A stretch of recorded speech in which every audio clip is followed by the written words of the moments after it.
ಅರೆ ಕಡಿಮೆ ಹಾಕು ಆದ್ರೆ ಅಸಲಿ ಹಾಕು. MDH ಕಾಶ್ಮೀರಿ ಕೆಂಪು ಮೆಣಸಿನ ಪೌಡರ್. ಧರ್ಮಸ್ಥಳ ಬುರುಡೆ ಪ್ರಕರಣಕ್ಕೆ ಸ್ಫೋಟಕ ಟ್ವಿಸ್ಟ್ ಸಿಗ್ತಾ ಇದೆ. ಈಗ ಬುರುಡೆ ತಂದುಕೊಟ್ಟವನು ಬಂಡವಾಳ ಬಯಲಾಗಿದೆ. ತಲೆ ಬುರುಡೆ ರಹಸ್ಯ ಪತ್ತೆ ಹಚ್ಚಿರುವಂತ SIT. ಸೊ ಧರ್ಮಸ್ಥಳದ ಬುರುಡೆ ಪ್ರಕರಣಕ್ಕೆ ಸ್ಫೋಟಕ ಟ್ವಿಸ್ಟ್ ಸಿಕ್ಕಿದೆ. ಬುರುಡೆ ತಂದುಕೊಟ್ಟವನ ಬಂಡವಾಳ ಬಯಲಾಗ್ತಿದೆ. ಯಾರು ಈ ಬುರುಡೆಯನ್ನ ತಂದುಕೊಟ್ರು?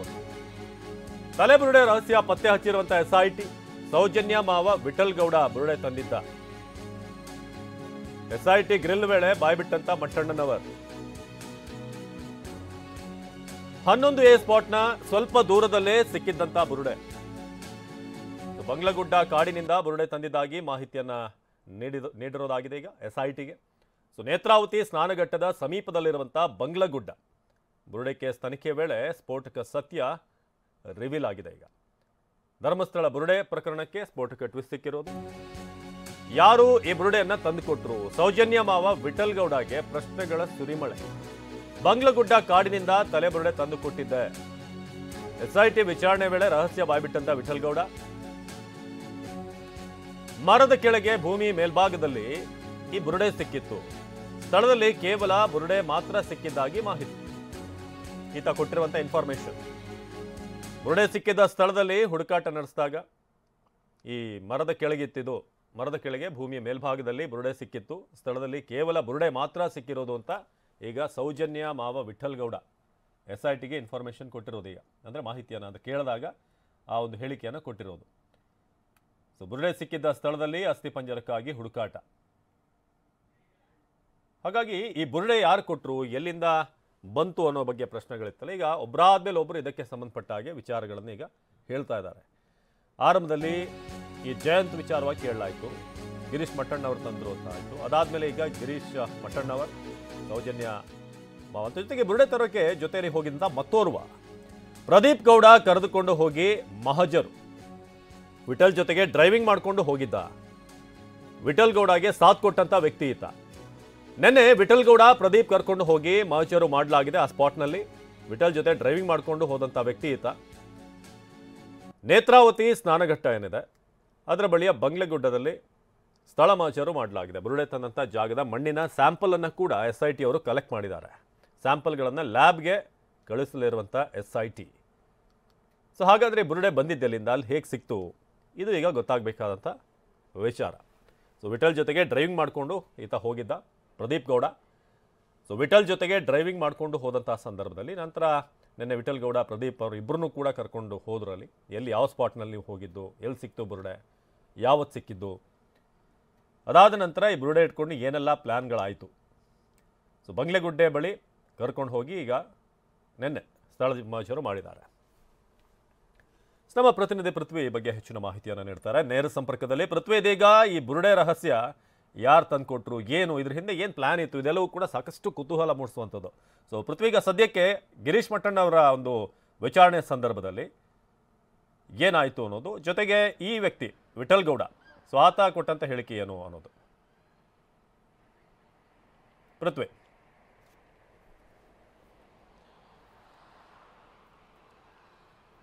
ಅವಿನಾಶ್, ಇವಾಗ ಏನು ಬಂಗ್ಲಾಗುಡ್ಡದಲ್ಲಿ ಈ ಒಂದು ವಿಠಲ್ ಗೌಡ ಒಂದು ಏನು ಬುರುಡೆಯನ್ನು ತಗೊಂಡು ಬಂದಿದ್ದ. ಸೊ ಆ ಒಂದು ವಿಚಾರಕ್ಕೆ ಸಂಬಂಧಪಟ್ಟಂತೆ ಈಗ ಎಲ್ಲ ಎನ್ಕ್ವೈರಿಗಳು ನಡೀತಾ ಇರುವಂಥದ್ದು. ಅಂದರೆ ಆರಂಭಿಕ ಹಂತದಲ್ಲಿ ಈ ಬುರುಡೆ ಎಲ್ಲಿಂದ ತಂದರು ಅನ್ನೋದೇ ತುಂಬ ಇಂಪಾರ್ಟೆಂಟ್ ಆಗಿತ್ತು. ಅದು ಈಗ ಫೈನಲಿ ಗೊತ್ತಾಗಿರುವಂಥದ್ದು.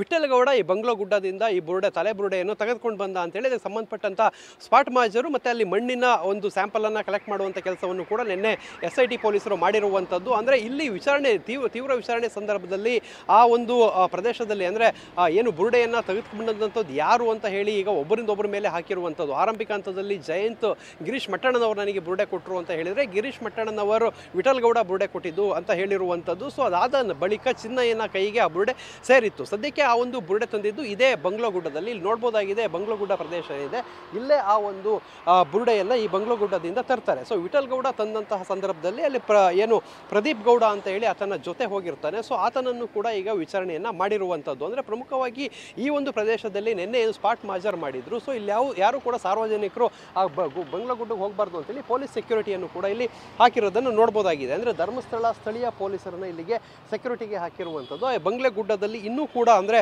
ಆ ಬುರುಡೆಯನ್ನು ತಂದಂಥ ಜಾಗದಲ್ಲಿ ಇನ್ನೂ ಕೆಲವೊಂದು ಅಸ್ಥಿಪಂಜರಗಳು ಬಾಕಿ ಇದೆ ಅನ್ನೋ ನಿಟ್ಟಿನಲ್ಲಿ ಇಲ್ಲಿಯ ಸ್ಥಳೀಯ ಪೊಲೀಸರನ್ನ ಈಗ ಸೆಕ್ಯೂರಿಟಿಗೆ ಹಾಕಿರುವಂಥದ್ದು. ಸೊ ಅವ್ರನ್ನ ಇಲ್ಲಿ ಯಾರನ್ನು ಕೂಡ ಬಂಗ್ಲಗುಡ್ಡಕ್ಕೆ ಹೋಗಬಾರ್ದು ಅಂತ ಹೇಳಿ ಈಗ ನಿರ್ಬಂಧವನ್ನು ಹೇರಿರುವಂಥದ್ದು. ಮತ್ತು ಅಲ್ಲಿ ಸ್ಪಾಟ್ ಮಾಜರ್ ಇನ್ನೂ ಕೂಡ ಬಾಕಿ ಇರುವಂಥ ಸಾಧ್ಯತೆಗಳಿದೆ. ಯಾಕೆಂತ ಹೇಳಿದರೆ ಏನು ಆ ಒಂದು ಬಂಗ್ಲಗುಡ್ಡದಲ್ಲಿ ಆ ಒಂದು ಪ್ರದೇಶ ಇದೆ, ಅಲ್ಲಿ ಬುರುಡೆ ಸಿಕ್ಕಿತ್ತು, ಅಲ್ಲಿ ಇನ್ನೂ ಕೆಲವೊಂದು ಸ್ಕೆಲಿಟನ್ಸ್ ಉಳಿದಿರ್ಬೋದು ಅನ್ನೋ ಮಾಹಿತಿ ಇರುವಂಥದ್ದು. ನಿನ್ನೆ ರಾತ್ರಿ ಮಾಜರಿಗೆ ಹೋದಂಥ ಸಂದರ್ಭದಲ್ಲಿ ಕೇವಲ ಮಣ್ಣನ್ನು ಮಾತ್ರ ಕಲೆಕ್ಟ್ ಮಾಡ್ಕೊಂಡು ಬಂದಿದ್ದಾರೆ. ಇವತ್ತು ಮಧ್ಯಾಹ್ನ ನಂತರ ಅಥವಾ ನಾಳೆ ಮತ್ತೆ ಒಂದು ಸ್ಪಾಟ್ ಮಾಜರ್ ಮಾಡುವಂತಹ ಸಾಧ್ಯತೆಗಳಿದೆ. ಅಂಥ ಸಂದರ್ಭದಲ್ಲಿ ಅಲ್ಲಿ ಸಾಕ್ಷಿ ನಾಶಗಳು ಆಗಬಾರ್ದು ಅಂತೇಳಿ ಈಗ ಬಂಗ್ಲಗುಡ್ಡಕ್ಕೆ ಯಾರು ಹೋಗಬಾರ್ದು ಅಂತೇಳಿ ಸೆಕ್ಯೂರಿಟಿಯನ್ನು ಕೊಟ್ಟಿರುವಂಥದ್ದು. ಸದ್ಯಕ್ಕೆ ಈ ಒಂದು ಪ್ರದೇಶದಲ್ಲಿ ಈ ರೀತಿ ನಡೀತಾ ಇದ್ದಾರೆ. ಇನ್ನೊಂದು ಕಡೆ ಇವರ ವಿಚಾರಣೆಗೆ ಇವತ್ತೊಂದು ಸ್ವಲ್ಪ ತಾತ್ಕಾಲಿಕ ಬ್ರೇಕ್, ಅಂದರೆ ಅಷ್ಟು ತೀವ್ರವಾದ ವಿಚಾರಣೆ ಇವತ್ತಷ್ಟು ನಡೀತಾ ಇಲ್ಲ. ಒಂದು ಸಂಡೇ ಆಗಿರೋದ್ರಿಂದ ಕೆಲವು ಹಿರಿಯ ಅಧಿಕಾರಿಗಳು ಬಂದಿಲ್ಲ. ಆದರೆ ಬೇಸಿಕ್ ಆಗಿ ಏನೇನು ಕೆಲವೊಂದು ಮಾಹಿತಿಯನ್ನು ತೆಗೆದುಕೊಳ್ಬೇಕು ಅವನ್ನೆಲ್ಲ ಕೂಡ ಈಗ ತೆಗೆದುಕೊಳ್ತಾ ಇರುವಂಥದ್ದು. ಮತ್ತು ಅವರು ಹೇಳಿರುವಂಥ ವಿಚಾರಕ್ಕೆ ಸಂಬಂಧಪಟ್ಟಂತೆ ಯಾರ್ಯಾರನ್ನ ಕಾಂಟ್ಯಾಕ್ಟ್ ಮಾಡಬೇಕು, ಅವ್ರ ಹತ್ರ ಫೋನ್ ಮಾಹಿತಿಯನ್ನು ಏನು ತಗೊಳ್ಬೇಕು, ಮತ್ತು ಕೆಲವೊಂದು ದಾಖಲೆಗಳನ್ನು ಏನು ರೆಡಿ ಮಾಡಬೇಕು ಎಲ್ಲವನ್ನು ಕೂಡ ಈಗ ಮಾಡ್ತಾ ಇರುವಂಥದ್ದು. ಆರೋಪಿ ಚಿನ್ನಯ್ಯ ಈಗ ಶಿವಮೊಗ್ಗ ಜೈಲಿಗೆ ಹೋಗಿರುವಂಥದ್ದು. ಶಿವಮೊಗ್ಗ ಜೈಲಿನಲ್ಲಿ ಇರೋದ್ರಿಂದ SIT ಅಧಿಕಾರಿಗಳ ಪೂರ್ತಿ ತನಿಖೆ ಈಗ ಇವ್ರ ಮೇಲೆ ಸುತ್ತುವರೆದಿರುವಂಥದ್ದು. ಅಂದರೆ ಗಿರೀಶ್ ಮಟ್ಟಣ್ಣನವರಿರ್ಬೋದು, ಜಯಂತ್, ಈ ಒಂದು ವಿಠಲ್ ಗೌಡ, ಸೌಜನ್ಯನ ಮಾವ ವಿಠಲ್ ಗೌಡ, ಮತ್ತು ಆತನ ಜೊತೆ ಹೋಗಿದ್ದಂತಹ ಪ್ರದೀಪ್ ಗೌಡ. ಸೊ ಇಲ್ಲಿ ಈ ಒಂದು ಷಡ್ಯಂತ್ರವನ್ನು ಮಾಡಲಿಕ್ಕೆ ಯಾಕೆ ಈ ರೀತಿ ಮುಂದಾದರು, ಅಂದರೆ ಈ ಒಂದು ಷಡ್ಯಂತ್ರ ಇದ್ದೇ ಯಾರಿದ್ದಾರೆ, ಮತ್ತು ಈ ಬುರುಡೆಯನ್ನು ಯಾವಾಗ ತಂದಿದ್ದು, ಈ ಎಲ್ಲದರ ಬಗ್ಗೆ ಈಗ SIT ಪೊಲೀಸರು ತನಿಖೆಯನ್ನು ಮಾಡ್ತಾ ಇದ್ದಾರೆ. ಅದರ ವಿಚಾರಣೆಯನ್ನು ಕೂಡ ಮಾಡ್ತಾ ಇರುವಂಥದ್ದು. ಅವಿನಾಶ್, ಪೃಥ್ವಿ, ಹಾಗೆ ಸಂಪರ್ಕದಲ್ಲಿರಿ. ನೇತ್ರಾವತಿ ನದಿ ತೀರದ ಬಂಗ್ಲೆಗುಡ್ಡ ಏನಿದೆ ಅಲ್ಲಿ ಈಗ ಸೆಕ್ಯೂರಿಟಿಯನ್ನ ಹೆಚ್ಚು ಮಾಡಲಾಗಿದೆ. ನಿನ್ನೆ ವಿಠಲ್ ಗೌಡ ಕರೆದೊಯ್ದಿದ್ದಂಥ ಪ್ರದೇಶದ ಬಳಿ ಭದ್ರತೆ ಹೆಚ್ಚಿಸಲಾಗಿದೆ. ನಿಮಗೆ ಅಲ್ಲಿಂದ ಲೈವ್ ರಿಪೋರ್ಟ್ ಅನ್ನು ಕೂಡ ನಾವು ಕೊಡ್ತಾ ಇದ್ವಿ, ಹೇಗಿದೆ ಸದ್ಯಕ್ಕೆ ಭದ್ರತೆ ಏನು ಅಂತ. ಈ ಬಂಗ್ಲೆಗುಡ್ಡದ ಸುತ್ತಮುತ್ತ ಬೀಟ್ ಹಾಕ್ತಿರುವಂತಹ ಪೊಲೀಸರು ನೇತ್ರಾವತಿ ನದಿ ತೀರದ ಬಂಗ್ಲೆಗುಡ್ಡದ ಬಳಿ ಸೆಕ್ಯೂರಿಟಿ ಟೈಟ್ ಮಾಡಲಾಗಿದೆ. ನಿನ್ನೆಯಲ್ಲಿ ಸ್ಥಳ ಮಹಜರು ಮಾಡಲಾಗಿತ್ತು. ಈ ವಿಠಲ್ ಗೌಡ ಏನು ಹೇಳಿದರು, ಎಲ್ಲಿ ಸಿಕ್ಕಿತ್ತು ಬುರುಡೆ ಏನು ಅನ್ನೋದ್ರ ಬಗ್ಗೆ. ಅದಾದ ನಂತರ ಈ ಪ್ರದೀಪ್ ಜೊತೆ ಹೋದಂಥ ವ್ಯಕ್ತಿ ಅವ್ರನ್ನೂ ಕೂಡ ಕರ್ಕೊಂಡು ಹೋಗಲಾಗಿತ್ತು. ಪೃಥ್ವಿ, ನೀವು ಆಗಲೇ ಮಾಹಿತಿ ಕೊಡ್ತಾ ಇದ್ರಿ. ಇವತ್ತು ಹೇಗೆ ಅಲ್ಲಿ ಆ ಒಂದು ಸ್ಪಾಟ್ನಲ್ಲಿ ನೀವೀಗ ತೋರಿಸೋದಾದರೆ ಯಾವ ರೀತಿ ಒಂದು ಸೆಕ್ಯೂರಿಟಿ ಇದೆ, ಜೊತೆಗೆ ಮುಂದೆ ಏನೇ ನಿರೀಕ್ಷೆ ಮಾಡ್ಬೋದು ಇದರಲ್ಲಿ? ಯಾಕಂದರೆ ಒಂದೊಂದೇ ಕ್ಯಾರೆಕ್ಟರ್ಗಳು ಹೊರ ಬರ್ತಾ ಇವೆ, ಒಂದೊಂದೇ ಪಾತ್ರಧಾರಿಗಳು ಈ ಒಂದು ಕೇಸ್ನಲ್ಲಿ. ಪೃಥ್ವಿ,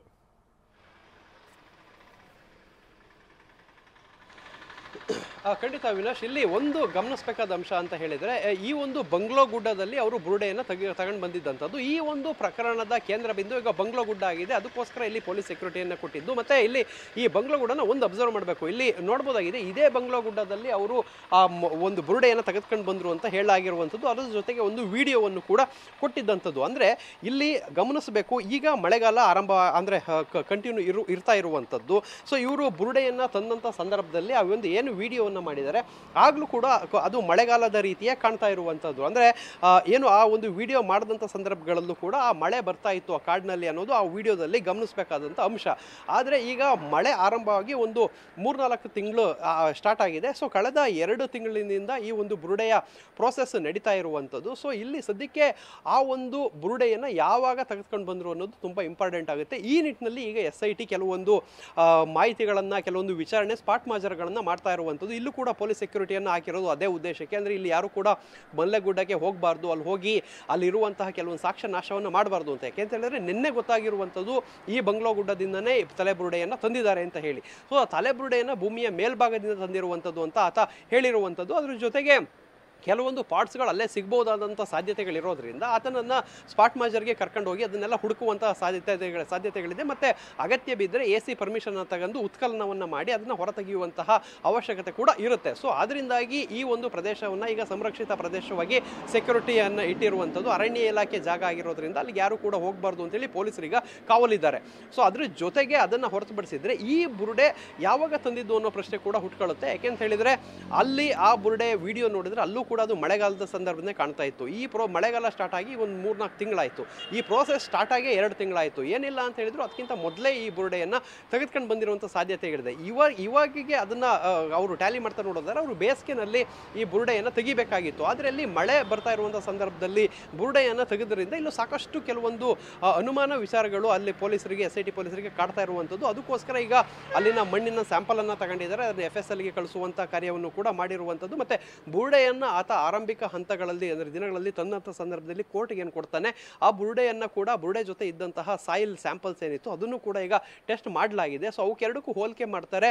ಆ ಬುರುಡೆ ಇಲ್ಲಿಂದಲೇ ತಂದಿದ್ದ, ಇಲ್ಲ ಇನ್ನೂ ಸುಳ್ಳು ಹೇಳ್ತಾ ಇದ್ದಾರಾ, ಬೇರೆ ಕಡೆ ತಂದಿದ್ದ, ಆ ನಿಟ್ಟಿನಲ್ಲೂ ಕೂಡ ಈಗ ತನಿಖೆ ಮುಂದುವರಿಯುತ್ತೆ. ಅವಿನಾಶ್, ಪೃಥ್ವಿ ಹಾಗೆ ಸಂಪರ್ಕದಲ್ಲಿದೆ. ಈ ಬುರುಡೆ ಪ್ರಕರಣವನ್ನ SIT ಅಧಿಕಾರಿಗಳು ಈಗ ಭೇದಿಸುವಂತ ಕೆಲಸವನ್ನ ಮಾಡ್ತಾ ಇದ್ದಾರೆ. ವಿಠಲ್ ಗೌಡನಿಂದಲೇ ಈ ಬುರುಡೆ ಕತೆ ಶುರು ಮಾಡಿದ್ದಂತ ಚಿನ್ನಯ್ಯ ಏನು ಆಗಿರುವಂತ ವೃತ್ತಾಂತಗಳನ್ನ ವಿವರಿಸ್ತಾ ಹೋದಾಗ ಈ ಚಿನ್ನಯ್ಯ ವಿಠಲ್ ಗೌಡನಿಂದ ಶುರು ಮಾಡ್ತಾನೆ. 2 ವರ್ಷದ ಹಿಂದೆ ವಾಪಸ್ ಉಜಿರೆಗೆ ಬಂದಿದ್ದಂತ ಚಿನ್ನಯ್ಯ ಉಜಿರೆ ಗ್ರಾಮ ಪಂಚಾಯಿತಿಯಲ್ಲಿ ಕೆಲ ತಿಂಗಳಿಂದ ಕೆಲಸ ಮಾಡಿದ್ದಾನೆ. ಈ ವೇಳೆ ವಿಠಲ್ ಗೌಡನ ಕಣ್ಣಿಗೆ ಬಿದ್ದಿದ್ದಂಥ ಚಿನ್ನಯ್ಯ, ವಿಠಲ್ ಗೌಡನಿಗೆ ಮೊದಲೇ ಪರಿಚಯ ಇತ್ತು ಚಿನ್ನಯ್ಯನಿಗೆ. ಕಾನೂನು ಪ್ರಕ್ರಿಯೆಗೆ ಒಳಪಟ್ಟ ಅಪರಿಚಿತ ಶವ ಹುಳ್ತಿದ್ದಂಥ ಚಿನ್ನಯ್ಯ ಈ ಬಗ್ಗೆ ಮೊದಲೇ ತಿಳ್ಕೊಂಡಿದ್ದ ವಿಠಲ್ ಗೌಡ. ಸೊ ಚಿನ್ನಯ್ಯನನ್ನ ಗ್ಯಾಂಗ್ಗೆ ಪರಿಚಯ ಮಾಡಿದ್ದು ಇದೇ ವಿಠಲ್ ಗೌಡ. ಜಂಟಿಯಾಗಿ ಷಡ್ಯಂತ್ರದ ಪ್ಲಾನ್ನ ನಂತರ ಮಾಡಲಾಯಿತು. ಈತ ಚಿನ್ನಯ್ಯ ಅಂತ ಇಲ್ಲಿ ಕೆಲಸ ಮಾಡ್ತಿದ್ದವನು ಅಂತ ವಿಠಲ್ ಗೌಡನೇ ಇಂಟ್ರೊಡ್ಯೂಸ್ ಮಾಡೋದು ಈ ಒಂದು ಟೀಮ್ಗೆ. ಸೊ ಅದಾದ್ಮೇಲೆ ಪ್ಲಾನ್ಗಳು ಒಂದಾದ್ಮೇಲೆ ಒಂದು ಆಗ್ತಾ ಹೋಗ್ತವೆ ಅಂತ. ಇನ್ನು ಮಠಣ್ಣನವರ್ ಜಯಂತ್ ಇಬ್ಬರ ವಿಚಾರಣೆ. ಜಯಂತ್ಗೆ 4ನೇ ದಿನದ ವಿಚಾರಣೆ ಆಗ್ತಿದೆ ಈಗ. ಮಠಣ್ಣನವರಿಗೆ 3ನೇ ದಿನವೂ ಕೂಡ ಪ್ರಶ್ನೆಗಳ ಸುರಿಮಳೆ. ಬೆಳ್ತಂಗಡಿ SIT ಕಚೇರಿಯಲ್ಲಿ SITಯ ಗ್ರಿಲ್ ಮುಂದುವರಿತಾ ಇದೆ. ಇಂದು ಮತ್ತೆ ವಿಚಾರಣೆ, ಇಬ್ಬರದ್ದು ಕೂಡ ಇವತ್ತು ವಿಚಾರಣೆ ನಡೀತಾ ಇದೆ. ಇಬ್ಬರ ಹೇಳಿಕೆ ಆಧಾರದಲ್ಲಿ ವಿಠಲ್ ಗೌಡ ಈತನ ವಿಚಾರಣೆ ಕೂಡ ಆಗ್ತಾ ಇದೆ. ಸೊ ಬುರುಡೆ ಕೊಟ್ಟಿದ್ದು ವಿಠಲ್ ಎಂದಿರುವಂಥ ಮಠಣ್ಣನವರ್. ಸೊ ಹಾಗಾಗಿ ಏನು ಪ್ಲಾನ್ ನಡೆದಿತ್ತು ಇದ್ರ ಹಿಂದೆ, ಹೇಗೆ ಚಿನ್ನಯ್ಯ ಈ ಟೀಮ್ಗೆ ಚಿನ್ನಯ್ಯನನ್ನು ಪರಿಚಯ ಮಾಡಲಾಯಿತು, ನಂತರ ಏನು ಮಾಡಬೇಕು ಅಂತ ಚಿನ್ನಯ್ಯನಿಗೆ ತಿಳಿಸಲಾಯಿತು, ಇದೆಲ್ಲವೂ ಕೂಡ ಹೇಗೆ ನಡೆಯಿತು, ವಿಠಲ್ ಗೌಡನ ಪಾತ್ರ ಏನು ಅಂತ ನೋಡ್ತಾ ಹೋದಾಗ SIT ಅವರಿಗೆ ಈ ಥರ ಅಂತ ಗೊತ್ತಾಗುತ್ತೆ. ಸೊ ಈ ತಂಡಕ್ಕೆ ಚಿನ್ನಯ್ಯನನ್ನು ಪರಿಚಯ ಮಾಡಿಸಿದ್ದೆ ಈ ವಿಠಲ್ ಗೌಡ ಅನ್ನೋದೀಗ ಸದ್ಯಕ್ಕೆ SIT ವಿಚಾರಣೆಯಲ್ಲಿ ಗೊತ್ತಾಗಿರುವಂಥ ವಿಚಾರ. ಪೃಥ್ವಿ ಮಾಹಿತಿಯನ್ನು ಕೊಡ್ತಾ ಇದ್ರು ನೇರ ಸಂಪರ್ಕದಲ್ಲಿ. ಪೃಥ್ವಿ, ಇದೀಗ ಎಲ್ಲಿಂದ ಶುರುವಾಯಿತು ಅಂತ ಈತನ ವಿಚಾರಣೆ ಆರಂಭ ಮಾಡಿದಾಗ ಚಿನ್ನಯ್ಯನದ್ದು, ಆತ ಶುರು ಮಾಡಿದ್ದೆ ಈ ವಿಠಲ್ ಗೌಡನಿಂದ ಅನ್ನೋದು. ಸೊ ನಂತರ ಏನೇನಾಯಿತು ಪೃಥ್ವಿ?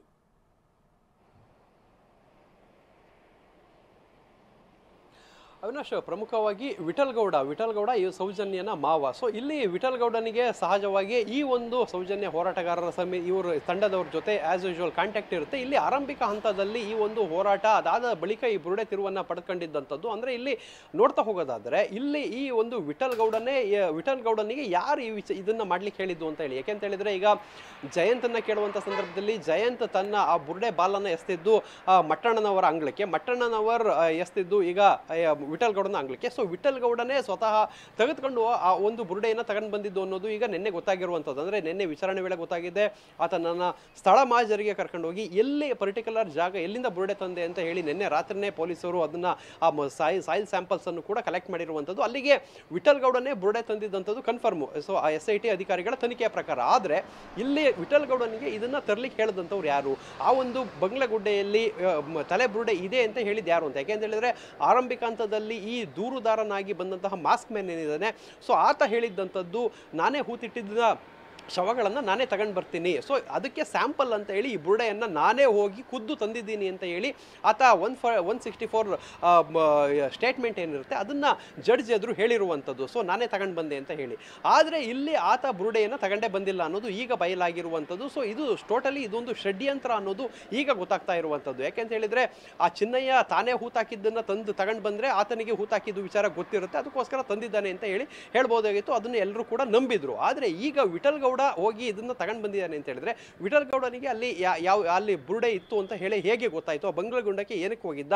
ಸೊ ಈ ಎಲ್ಲ ನಿಟ್ಟಿನಲ್ಲಿ ಈಗ SIT ತನಿಖೆಯನ್ನ ಮಾಡ್ತಾ ಇರುವಂಥದ್ದು. ಇದೇ ವಿಚಾರಕ್ಕೆ ಸಂಬಂಧಪಟ್ಟಂತೆ ಜಯಂತ್, ಗಿರೀಶ್ ಮಟ್ಟಣ್ಣನವರ್ ಮತ್ತೆ ಯೂಟ್ಯೂಬರ್ಸ್ ಎಲ್ಲರನ್ನೂ ಕೂಡ ಪ್ರಶ್ನೆಯನ್ನ ಈಗ SIT ಕೇಳ್ತಾ ಇರುವಂಥದ್ದು. ಮುಂದಿನ ಹಂತಗಳಲ್ಲಿ ಮಹೇಶ್ ಶೆಟ್ಟಿ ತಿಮ್ಮರೋಡಿ ಅವರಿಗೂ ಕೂಡ ವಿಚಾರಣೆಗೆ ಒಳಪಡಿಸುವಂತಹ ಸಾಧ್ಯತೆಗಳಿದೆ. ಸೊ ಎಲ್ಲ ಆಂಗಲ್ನಲ್ಲೂ ಈಗ ತನಿಖೆ ನಡೀತಾ ಇರುವಂಥದ್ದು. ಸೊ ತನಿಖೆ ಸದ್ಯಕ್ಕೆ ಈಗ ಮಾಸ್ಕ್ ಮ್ಯಾನ್ ಇಂದ ಈ ಕಡೆ ತಿರುಗಿರುವಂಥದ್ದು. ಮಾಸ್ಕ್ ಮ್ಯಾನ್ ಏನು ಚಿನ್ನಯ್ಯ ಇದ್ದ, ಆ ಚಿನ್ನಯ್ಯನನ್ನು ಈಗ ಶಿವಮೊಗ್ಗ ಜೈಲಿಗೆ ಕಳಿಸಲಾಗಿದೆ. ಆತನ ವಿಚಾರಣೆ ಹಂತ ಮುಗಿದೋಗಿದೆ. ಆತ ಹೇಳಿರುವಂತಹ ಮಾಹಿತಿಗಳು, ಆತ ಆದ ಬಳಿಕ ಇವರೆಲ್ಲರೂ ಕೊಟ್ಟಂತಹ ಮಾಹಿತಿಗಳು, ಸಾಕ್ಷ್ಯಗಳು, ಅದನ್ನ ಇಟ್ಕೊಂಡು ಇವಾಗ ಸಾಕಷ್ಟು ವಿಚಾರಣೆಗಳನ್ನ ಮಾಡ್ತಾ ಇದ್ದಾರೆ. ವಿಠಲ್ ಗೌಡನಿಂದ ಯಾರ ಹತ್ರ ಈ ವಿಚಾರಣೆ ಮುಂದುವರೆಗುತ್ತೆ, ಅಂದ್ರೆ ವಿಠಲ್ ಗೌಡನವರೆಗೂ ಈಗ ವಿಚಾರಣೆ ಬಂದು ನಿಂತಿರುವಂಥದ್ದು. ಮುಂದೆ ಅದು ಯಾವ ಹಂತ ತಲುಪುತ್ತೆ, ವಿಠಲ್ ಗೌಡ ಯಾರ ಹೆಸರನ್ನ ಹೇಳ್ತಾನೆ ಅನ್ನೋ ಕುತೂಹಲ ಈಗ ಎಲ್ರಿಗೂ ಇರುವಂತದ್ದು. ಅವಿನಾಶ್, ಧನ್ಯವಾದ ಪೃಥ್ವಿ ಮಾಹಿತಿಗಾಗಿ. MDH ನ ಕಿಚನ್ ಅಲ್ಲಿದ್ರೆ ನಾವು ಎಲ್ಲವನ್ನು ಮಾಡಬಹುದು. ಬೆಂಗನ್ ಕಾ ಭರ್ತಾ, ಆಲೂ ಗೋಬಿ, ಭಿಂಡಿ ಮಸಾಲಾ, ಇನ್ನೂ ಬಹಳಷ್ಟು. MDH.